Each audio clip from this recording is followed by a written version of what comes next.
পড়ার বিষয় পক্ষ থেকে বলছি, তোমরা ইতিমধ্যেই জেনে গেছো আমরা যে মূল উদ্দেশ্য নিয়ে চ্যানেলটা খুলেছি, যাতে তোমাদের মাধ্যমিকে ইতিহাসে নাম্বার ভালো হয়। কারণ আমরা বিগত বেশ কিছু বছর ধরে দেখছি যে আমাদের শিক্ষার্থীদের মধ্যে ইতিহাসের প্রতি ভীতি এসেছে। সেই ভীতি দূর করার জন্য আমরা যে পড়ার বিষয়ের পক্ষ থেকে একটা বিশেষ উদ্যোগ গ্রহণ করেছি, এবং সেই উদ্যোগে বা চেষ্টায় আমরা যদি কিছুটা হলেও সফল হই, তাহলেই কিন্তু সেটা আমাদের কাছে অনেক। কাজে তোমাদের মতামতই কিন্তু বা তোমাদের বক্তব্যই কিন্তু সেই তার মাপকাঠি। অর্থাৎ তোমরা যদি বলো উপকৃত হচ্ছ বা, তাহলেই কিন্তু বুঝবো যে আমরা সঠিক পথে চলেছি। আমরা দেখেছি যে 2017 থেকেই নতুন নিয়মে যেটা আমাদের পরীক্ষা হচ্ছে, সেই নিয়মের বা প্যাটার্নে প্রশ্ন চলছে। 2024 সাল পর্যন্ত মাধ্যমিক পরীক্ষা হয়েছে। আমরা এই 2017 থেকে 2024 সাল পর্যন্ত যে অবজেক্টিভ প্রশ্নগুলো এসেছে এক নাম্বারে, আমরা জানি আমাদের অবজেক্টিভ 36 নাম্বার থাকে। কাজে এই 36-এর মধ্যে যদি 36 পেয়ে যায়, এবং সেটা খুব একদম সোজা ব্যাপার। তবে হ্যাঁ, তার জন্য পরিকল্পনা দরকার। সেই পরিকল্পনাটা বাস্তবায়িত করার জন্যই আমরা পড়ার বিষয় পক্ষ থেকে এসেছি। আমরা 2017 থেকে 2024 সাল পর্যন্ত 1 নম্বর বা 2 নম্বর বা 4 নম্বর বা 8 নম্বর নিয়ে আলোচনা করবে এবং বুঝিয়েও দেব, এবং সাজেশনও দেওয়া হবে। তোমরা দেখতে পাচ্ছ এটা পঞ্চম অধ্যায়। পঞ্চম অধ্যায় 4টে অবজেক্টিভ থাকবে, 2টো এমসিকিউ। দেখো পঞ্চম অধ্যায়ের উপরে লেখাটা আছে, 2টো এমসিকিউ থাকবে, 2টো এসিকিউ থাকবে, অর্থাৎ টোটাল 4 নম্বর থাকবে। আর ডান দিকে দেখো 2 নম্বরের 2টো থাকবে। যাই হোক, তা তোমরা দেখে এটা খাতায় লিখে নিও।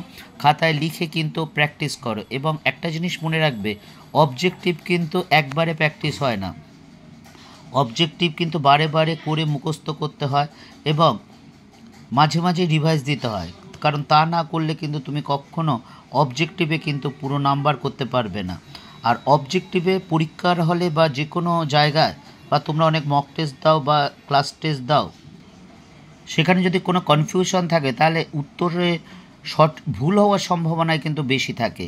প্রায় 70 থেকে 80% ভুল হওয়ার সম্ভাবনা থাকে।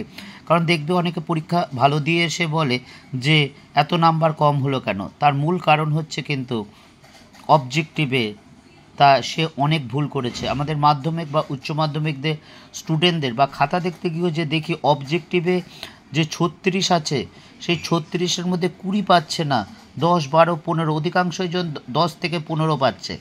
খুব কম ছাত্র আছে যারা কিন্তু 36-এর মধ্যে 36ই পাচ্ছে। কাজে তোমরা যদি অবজেক্টিভটা ভালো করে পড়ো এবং মুখস্থ করো এবং রিভাইজ দাও, রোজই পড়ো এবং মাঝে মাঝে রিভাইজ দাও, এবং তাহলেই দেখবে তোমরা কিন্তু অবজেক্টিভে খুব ভালো রেজাল্ট করবে। যেমন ধরো 16 নম্বর প্রশ্নটা দেখো, বেঙ্গল টেকনিক্যাল ইনস্টিটিউটের প্রথম অধ্যক্ষ ছিলেন প্রমথনাথ বসু। এটা মাধ্যমিক 20 এবং 23-এ এসেছিলো, অর্থাৎ 2020 এবং 2023-এ এসেছিলো। তারপরেরটা দেখো, বেঙ্গল ইঞ্জিনিয়ারিং কলেজ স্থাপিত হয় 1856 সালে। এটা মাধ্যমিক 22 সালে এসেছিলো। কাজেই এইগুলো মাধ্যমিকে যে প্রশ্নগুলো এসেছে, সেই প্রশ্নগুলো কিন্তু এখানে আলোচিত হয়েছে। এই 21টা কোশ্চেনই আছে, যেটা 17 থেকে 21 সালের মধ্যে 17 থেকে 24 সালের মধ্যে পরীক্ষা এসেছে। কাজে এগুলো যদি তোমরা ভালো করে পড়ো, এছাড়া পর্ষদ কর্তৃক টেস্ট পেপারের যে প্রশ্ন উত্তর, সেটাও আমরা খুব শীঘ্রই দিয়ে দেব, এবং সেগুলো যদি তোমরা রিভাইজ দাও এবং পড়ো, ভালো করে পড়ো, তাহলে কিন্তু তোমাদের 36-এর মধ্যে 36, যেটা তোমাদের ইতিহাসে অবজেক্টিভ থাকবে, কেউ তোমাদের আটকাতে পারবে না। কাজে তোমাদের যে পরের বছর, অর্থাৎ 2025 সালে 12ই ফেব্রুয়ারি যে মাধ্যমিক জীবনে প্রথম বাইরে গিয়ে পরীক্ষা দেবে, এবং 17ই ফেব্রুয়ারি তোমাদের মাধ্যমিক পরীক্ষা, তোমরা যদি এইভাবে শুরু করো পড়াশোনা, এখন থেকে পরিকল্পনা মাফিক তোমরা পড়াটা করো, তাহলে দেখবে তোমাদের এই অবজেক্টিভে 36-এর 36 কিন্তু কেউ আটকাতে পারবে না।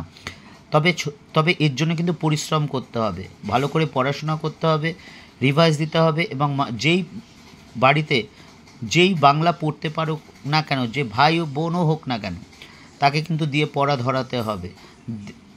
তাহলেই কিন্তু তোমার অনুশীলন বা অভ্যাসটা কিন্তু সম্পূর্ণ হবে। তাহলেই দেখবে তোমাদের মে মাসের শেষের দিকে বা জুন মাসের প্রথম দিকে 2025 সালে যে রেজাল্ট বেরোবে, তাতে দেখবে তুমিই হাসবে, তুমিই জয়লাভ করবে, তুমিই সফল হবে। পড়ার বিষয় পক্ষ থেকে এতটুকুই, অগ্রিম শুভেচ্ছা রইল।